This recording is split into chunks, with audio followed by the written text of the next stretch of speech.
Guys চলে আসলাম ভর্তা বানানোর জন্য। দিয়ে দিব মরিচ,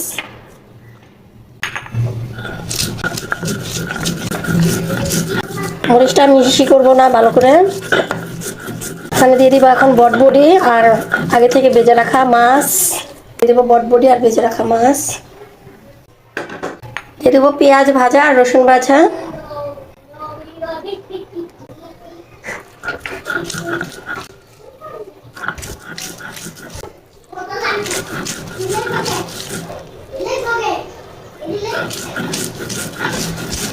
দিয়ে দিব এখানে ধনিয়া পাতা, দিয়ে দিব ধনিয়া পাতা।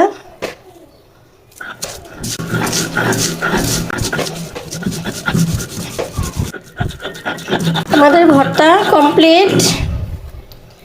এখন স্বাদ মতো লবণ দিয়ে আমি নামিয়ে নেব।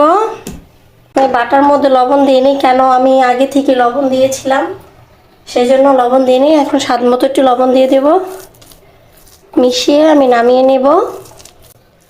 তো আমাদের এই বটবডি ভর্তা যদি ভালো লাগে আপনাদের কাছে, তাহলে লাইক দিন, শেয়ার করেন, সাবস্ক্রাইব করেন, আমাদের পেজটি ফলো দিন।